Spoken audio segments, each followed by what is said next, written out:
Hey, what's up, Roxstars? It's Rox with a little bit of talk about what's at the top of the blog. So let's get to it. I say I'm gonna take some time off, y'all. All the cashiers, they was like, somebody stole her truck. It was like you could hear it all throughout the store. This Rox coming to you today with a review for Love and Marriage Detroit, Love and Marriage Huntsville, our book 4, Real Housewives of Atlanta. Let's get to it, shall we?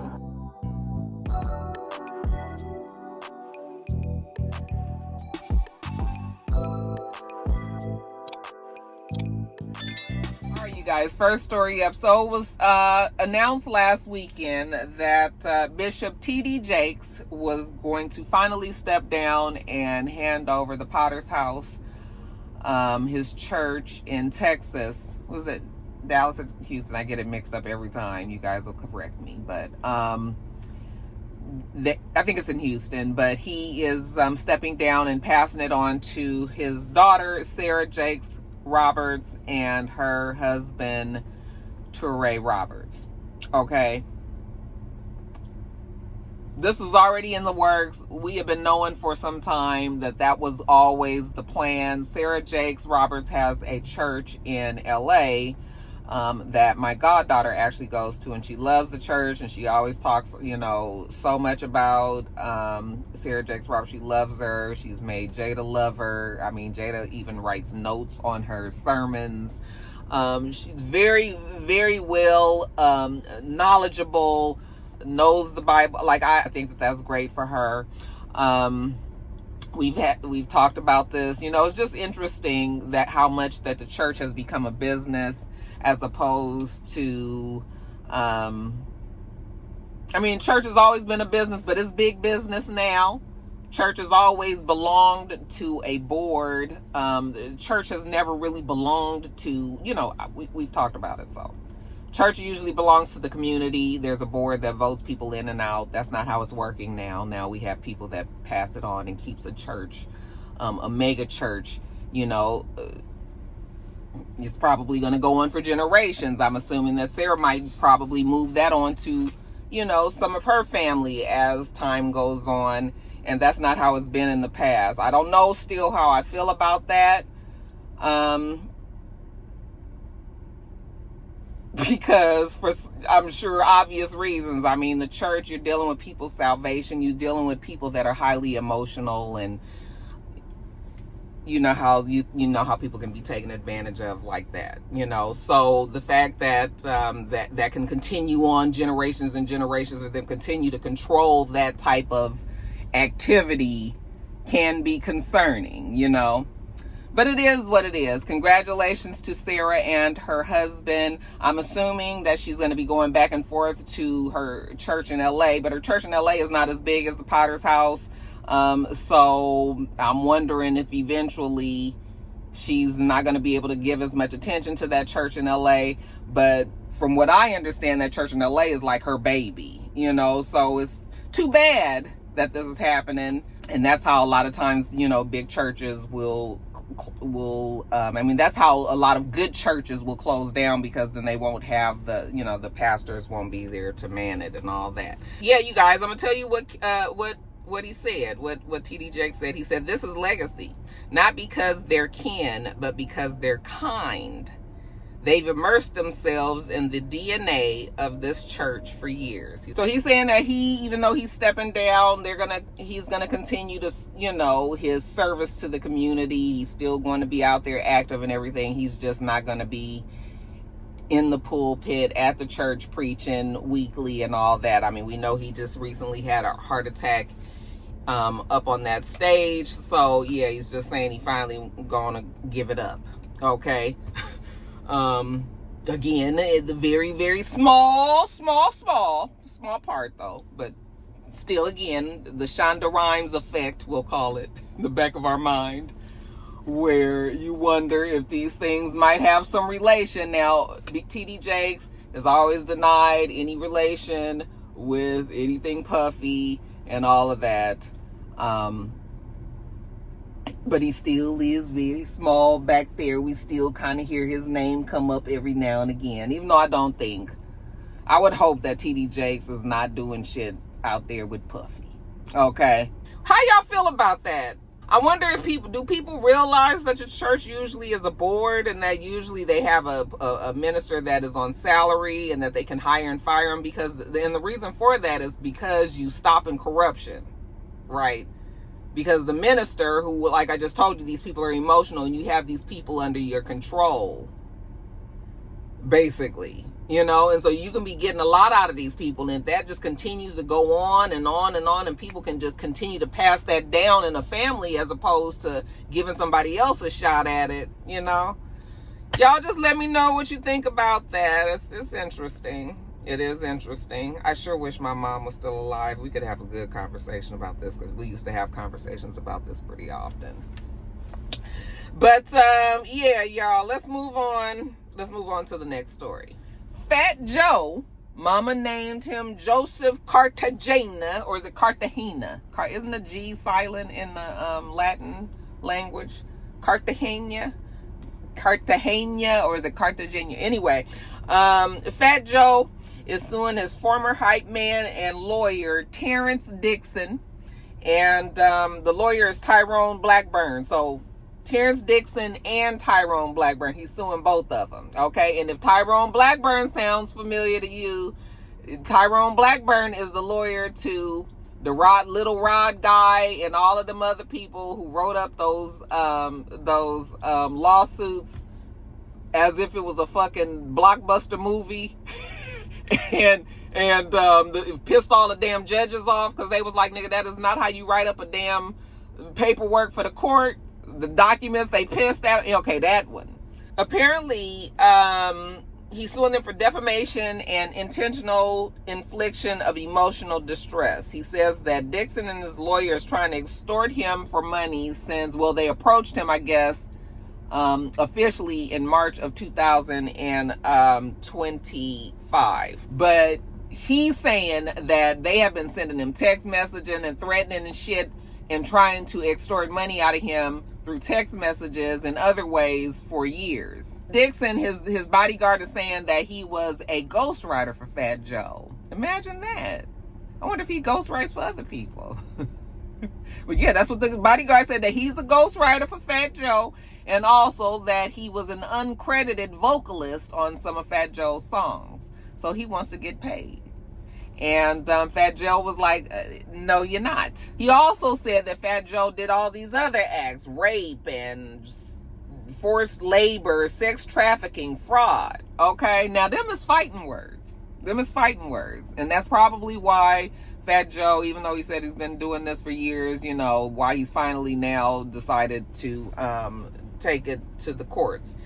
Fat Joe put out a statement, and he said this. Well, this is what his lawyers said. These allegations are completely false and part of a criminal conspiracy orchestrated between a disgruntled former hype man and his attorney. These two individuals have been scheming together to extort me with their elaborate and ludicrous demands, changing by the day. The relentless threats, harassment, and defamation I've endured as they peddle salacious lies are utterly deplorable. I'm taking legal action to expose the misconduct, and I'm fully confident that the facts will reveal this is nothing more than a deceptive and desperate scam. Okay? Fat Joe say he's sick of it. That Blackburn done pissed a whole bunch of people off in the old hip-hop community, huh? And the legal community. He batting 1,000 out there. But yeah, Fat Joe said, no, not today, homie. Not today. You're not fixing to squeeze him for another penny. And he will see you in court. So we'll see what happens there. Let's move on to the next story. All right, you guys. So shit, I feel like all the rest of these stories are almost kind of like quickies, but not exactly. Let's start with Terrence Howard and this whole thing about not playing Marvin Gaye. You guys saw the clip that's going around where he's being interviewed, and now I think I've already told you guys that this is probably off of that same interview. I would like to think that this is not the majority, the subject that Terrence is talking about in his damn interviews, But remember I told you guys that he said that he wouldn't play a gay actor because he is a heterosexual man and he just don't do that. All right, so that's his thing. Well, now we have a clip that's going around. I'm assuming that it's the same clip. or from that same interview, like I said. And he's kind of extending on the situation. So the interviewer, who it was a famous person. I know who the interviewer is, but right now escapes my mind. Menopause brain. I'm gonna tell you guys, my memory is fucked. I, in the middle of a conversation, completely lose my train of thought. Completely. To the point where it's starting to like make me feel worried about things. Like, Roxanne, are you losing? I'm telling you, I'm losing it. I am fucking losing my mind. I'm gonna have to go run some tests. Like my friend, she was like, girl, I had to get some tests run on my brain. I feel like I need them too. Make sure I am straight. I can't remember shit. Anyway, y'all, getting back to it. What was I talking about? So anyway, and the interview was asking him, like, you would be perfect playing Marvin Gaye. Okay, like perfect. We know that Terrence Howard is also musically inclined and all, you know. Very talented actor. I think we can all agree on that. Doesn't look like Marvin Gaye, but I mean, hell. Did Angela Bassett look like Tina Turner? And look how that turned out. So even though Terrence Howard is maybe a further stretch than Tina and Angela. But anyway, I digress. So, you know, Terrence was like, no, I'm not playing Marvin Gaye because I heard he was gay. Now we start to have a conversation about Terrence. Listen, I think that is fine. I'm sure there's plenty of actors out there that are straight, black, white, Asian, Italian, you know, all races, creed, colors, and everything, that have decided that they won't play a gay character because that's not what they want to do. They'd be uncomfortable. They don't want to be in situations where they're going to be kissing a male or, you know, hell, thrown up against a wall and shit. You know how these gay scenes and shit between these two men on these shows now ain't never loving. Should be rough, you know. They don't want to go through all that. I think that's fine. You know, I think that there's many people out there, men and women. You draw lines where you think that you can and can't do something, and then that's it. I don't have any problem with Terrence saying that he's not going to play a gay person. I'm sure there's a lot of people that have said that. Okay. I think the difference is that Terrence, first of all,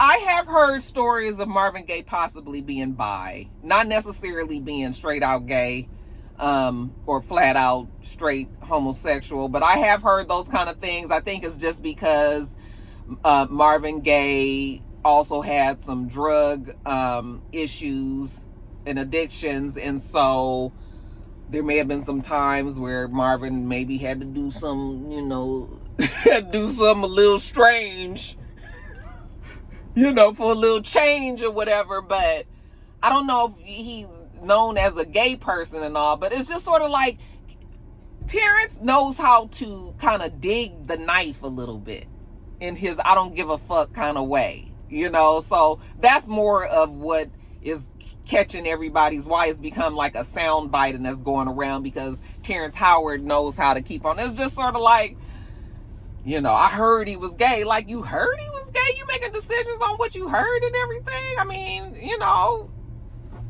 I don't think that Terrence Howard would be my first choice. Not even my fifth choice for it. I don't think I would have even have thought of Terrence Howard as the person to play Marvin Gaye, you know.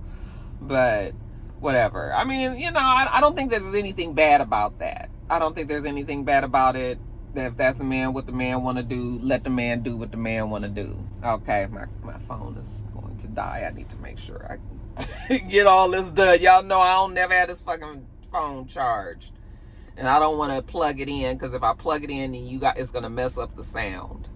I've had enough times that has happened, trust me, I know. So I need to just try to hurry this up. Okay, y'all, let me know what you think about old Terrence.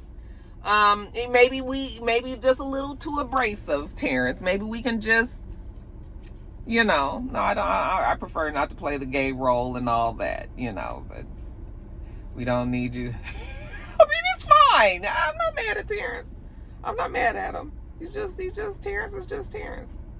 All right, you guys. So what is there anything to this rumor that I'm hearing that Meg Thee Stallion is upset with Cardi B for doing this new song with Party Partisan Fontaine, is that his name? The one who was playing B-Rilla. So I know that Cardi and Party has a new song out. I actually heard the song when it first came out, and I was like, oh yeah, this is a jam. This is probably going to do well, because they had a song before some years ago, and that song was the jam. And I didn't even realize that that was him in the song at first, you know, back in the day. I was like, oh, that's him. Anyway, child, that don't matter. But anyway, they've worked together in the past before she even met Meg Thee Stallion and started working with Meg Thee Stallion. But she used to work with Party Fontaine. Apparently he helped her write Bodak Yellow, wrote some other stuff on her first album, has stuff coming up on her second album, whenever that shit ever comes. Okay, if she can ever get out of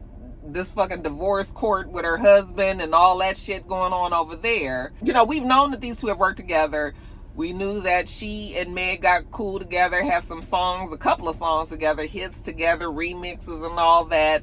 And they was cool together. But then I started hearing that people were saying that Meg was upset with Cardi for doing that song with Party, and I was just like, but then I was trying to think about it. I was like, okay, Roxanne, let's really, really think about this. Would you have been upset if you was in Meg's shoes? And the only reason why I probably would not have been upset is because Cardi had already worked with him.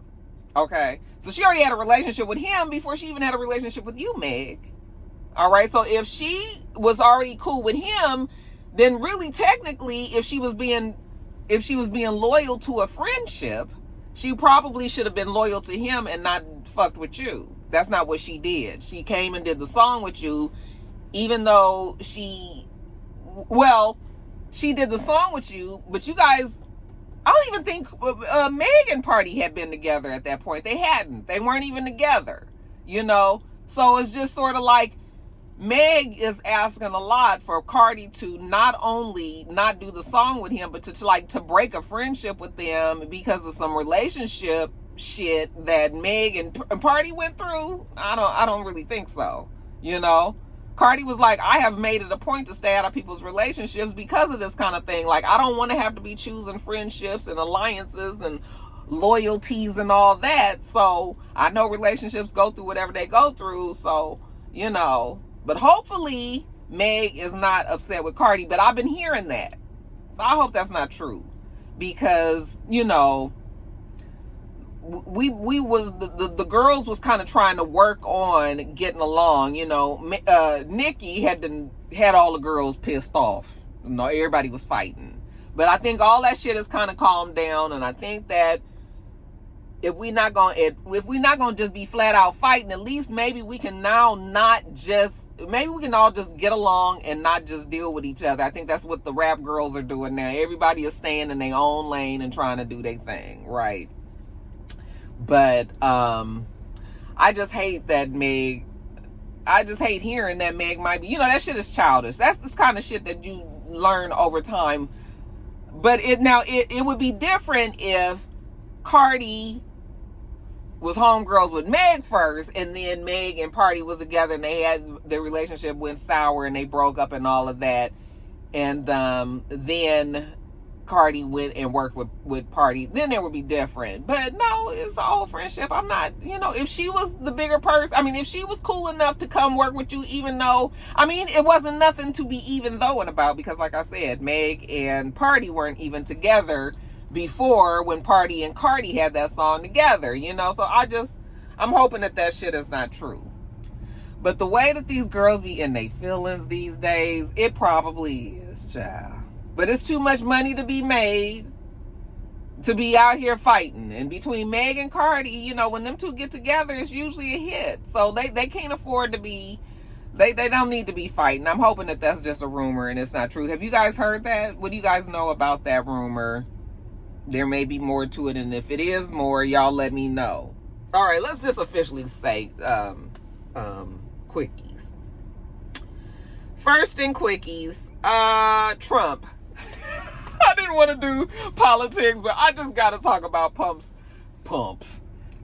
YSAP's first 100 days in office interview that he did with Terry Moran. Did you guys see? I mean, Moran. What's his name? Terry. Is it Terry Moran?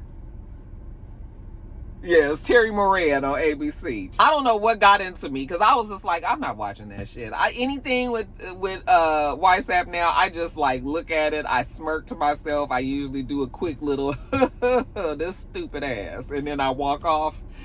But this time I was like, you know what? Let me sit here and watch this. Let me see how long I can take it. That's more like it. So I sat down and watched that mess. We started off, with YSAP showing them around the Oval Office, showing them all of the pictures, Abraham Lincoln, Franklin Roosevelt, all of the people, he feeling like they needed to be there. That's where they deserve to be, people ask. I was just like, get to the fucking bullshit so we can get this shit done. Child, if that wasn't a couple of hours of a whole bunch of lying and misgivings and just, he is really, that YSAP is special. Child, that YSAP is special. Terry Moran was checking him every single time. I mean, he was fact checking him. He was telling him, he was not allowing him to just get up there, even though he was lying through his teeth. Every time he would say something opposite of what YSAP was saying. YSAP, just because you continue to say the same things over and over, I really do believe that YSAP believes the shit that comes out of his mouth.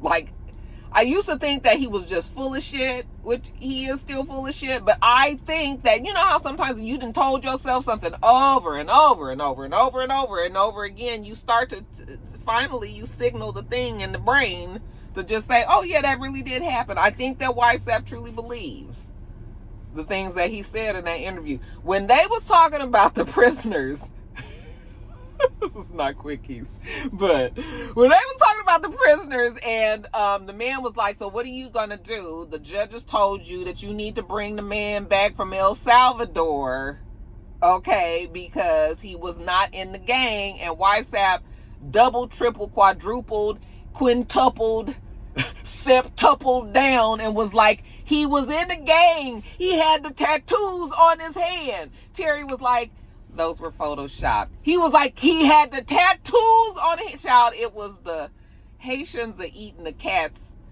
and the dogs all over again. I know his team probably was like, Lord have mercy. The fact that you guys have a man that is, you call yo stupid ass president, who is on the news giving interviews and giving out facts as if they were facts, and they're not. That were photoshopped tattoos on this man's hand. Terry is like, when we see the man in the jail, the shit is not on his hands. Now, unless you think that they have some Kat Von D makeup tattoo cover up on his fucking knuckles, which I don't know when we have time to do that in El Salvador jail, but unless they covered up his knuckles, those were photoshopped. That's not, they are the, and please tell me that that is not all that you are basing your information on, is some shit on somebody's damn knuckles. Okay? When it's life and death, please don't tell me that's your only proof. We need to know more. Okay? So when he was going back and forth about that, him talking about what he did, Biden is the reason why the economy is the way that it is, the tariffs, the companies coming back in droves here, opening up their businesses. Fucking liar. Fucking liar. And I just sat there, I just smiled because I'm telling you, I don't know if this is just me being delulu or what, but it's so much easier for me to get through things. I treat YSAP the same way that I treat Real Housewives of Atlanta. In order for me to be able to digest the shit that go on over there, I have to just laugh at it.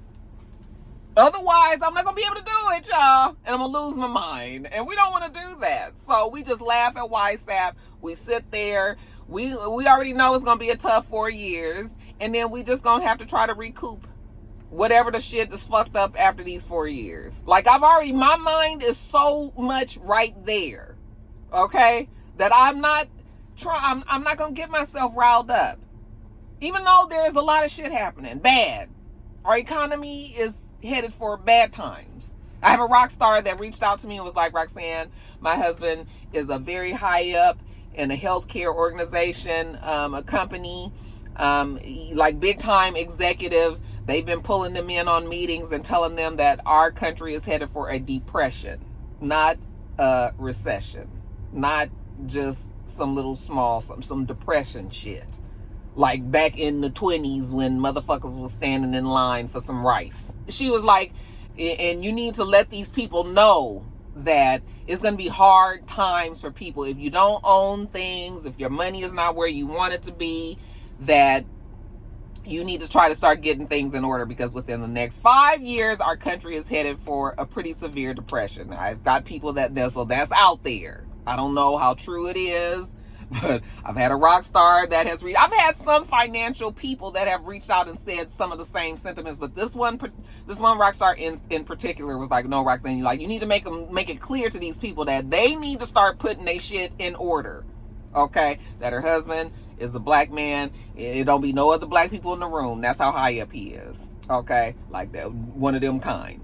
And that this is all the kind of things that these meetings have been about, is that we are headed for some really tough times. So just putting that out there, you guys. But yeah, just looking at him trying to pass the buck, saying it's not his fault and all. I'm just like, oh, that YSAP is, oh, he's special. Watching that interview was like watching a one-man stand-up comedy routine, except it was two men and everybody was sitting down. Child, Terry did a great job. I guess, YSAP was thinking, because George Stephanopoulos, you guys know he don't like George Stephanopoulos. So, since he wasn't the one that's doing the interview, maybe Terry was gonna go a little bit easier on him. Maybe he would be able to intimidate him. You're not going to intimidate George, but he found out that he was not able to intimidate Terry either. Okay, so a great interview.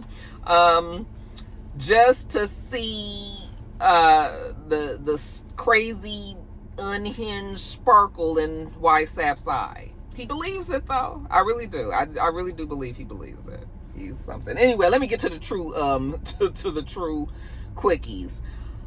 They do say that Michael Bolton, tell me how am I supposed to live without you? Is that Michael Bolton? I think that is Michael Bolton, but that might not be. Good job. I got to think of the old commercials that they used to play on the 80s where they would sing those songs. But they're saying that Michael Bolton has an aggressive form of brain cancer. He has glioblastoma, which is the same form of brain cancer that I believe the newscaster out here in Atlanta had. She was on ABC. What was her name? Beautiful black woman. Short haircut. You guys know who I'm talking about. That's out here. But anyway, she died. She actually ended up dying from brain cancer a few years ago. And this is the same type of aggressive brain cancer that he has. He was diagnosed in December of 2023. So he said that he is planning to keep fighting it. But it is a pretty aggressive, and there is no cure, as you guys already know. So just praying for old Michael Bolton, the biggest fight of his life. Bill Belichick. I guess I could have put him up there with my football segment, but child, they say that Belichick, ever since he got ousted as the coach, now, he was always a private man, but now that he's, he's free. You ain't got to be coaching no more. He can live his life a little bit more out loud. And child, Bill said he was on the airplane and it was this young tenderoni over there somewhere around 20. Nasty motherfucker. And after he signed her book, some textbook or some shit that she had, somehow these two struck up a conversation. Next thing you know, these two are now dating each other. Okay, so if you do your addition correctly, 20 years old, 4 years ago, she is now 24 years old. I don't know when they got together. I don't know if they've been together 4 years, but we ain't gonna know that either, because it sounds like Sis gonna put the shutdown on that. He was in an interview the other day, and when the interviewer asked him, how did you guys meet? Even though the story is out there because I just told you. Young Miss, her name is Jordan Hudson. Young Miss was like, yeah, we're not gonna be talking about that. Okay, before Bill could even open his mouth, honey, she shut that shit down. I said, well, at least she know how to put her foot down. Okay. Honey, these 24 years old, these kids is different than they was back then. So, Bill, first of all, I hope you know what you're getting yourself into as a fucking 74 years old with a 24-year-old girlfriend. And I don't care what you got to tell me. There is nothing that a 24 and a 74-year-old have in common. I mean, there's plenty of things that they can have in common, but we know what the one thing gonna be in common first for y'all to even get together, okay? And then the rest of it, y'all, I don't know. We can always fuck on any level. It's always room to fuck. You can be old, you can be young. It's so obviously that's where we is meeting, on the fucking level, okay? And then from then on, I'm sorry, I'm going to assume that you got daddy issues. You got daddy issues. Bill Belicheck is, with his homies and everything, they probably are dapping him up like you got that young one, okay? But, I mean, are you even going to be able to keep up? Looking at Bill Belichick, he is a full 74 years old. Like, he is not one of those young ones that look real active and out there running, he still surfs, he still plays tennis, he don't look like that type. He look like the type that love him a good cigar and sit down with some brandy and some food. Okay, he's a full man. Okay, some good music. And I'm just trying to figure out like what nasty. You was a nasty motherfucker. But honey, yeah, she said we ain't gonna be talking about that. If he knew what was right for me, honey, if he was hooked up with Jada, ooh, she would run his nerve. I'm telling you, he would probably die. That damn Jada would wear his ass out. Oh my God, I'm trying to figure it out. So, but we're gonna see, just like everything else, eventually this shit will wear out and he'll move on and she'll move on and it'll be something else. But yeah, right now, Bill said he living his life, honey. He got his young girl out there. He ain't coaching no more. He writing books, talking about his life and all that. So maybe we'll hear more about the girl in the book. Okay. That wasn't a quickie either. And then lastly, you guys, congratulations are in order to our resident Atlanta rap group, the legendary OutKast, which consists of the duo of Andre 3000, mama named him Andre Benjamin, and Big Boy, mama named him Antoine Andre Patton. Okay, these two are being inducted into the Rock and Roll Hall of Fame. So congratulations to them, along with Cyndi Lauper, who is always going to be my girl, you guys. Honey, Cyndi Lauper, she was such a big inspiration for me fashionably when I was in middle school. Okay, honey, Cyndi Lauper was the reason why Roxanne was on them hallways at Paul Revere Junior High, with her 5-tier skirt that came to the knees, with my sleeveless muscle t-shirt, okay, that had Duran Duran across the front, with my pearls around my neck, with my hair pulled up with a big ass bow on it, with my army bag, with my New Edition buttons and Duran Duran buttons, buttoned on the side, with my Mia flats, okay, my leather Mia flats on my feet, with my triple belt with the spikes on it. Okay, Cyndi Lauper, some people will say that was Madonna. And yes, Madonna definitely was that influence as well. But for me, it was always Cyndi Lauper. I loved Madonna as well, but Cyndi Lauper was always that girl for me. I mean, I took so much fashion risks because of Cyndi Lauper. Love her to death. Even still to this day, she's still dope. Like, when you see Cyndi Lauper, like, what woman do you know Cyndi Lauper's age that's just walking around with this fly-ass pink hair? Okay, and she still looks, even in her very eclectic way, she still looks good. She still sounds good. She still sounds exactly the way that she used to. Okay, she's always had a very different voice too, but yeah, she's being inducted. Great congratulations to them. Some good old memories, you guys. Y'all couldn't tell me nothing at Paul Revere. But yeah, congratulations to them, y'all. This thing is acting like it's about to cut off, so I'm going to shut it down there. Congratulations to everybody going to the Hall of Fame.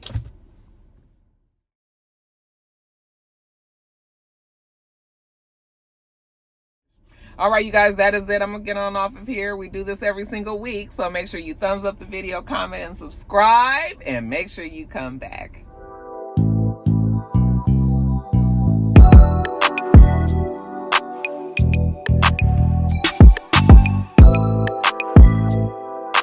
Until next time, Roxstars.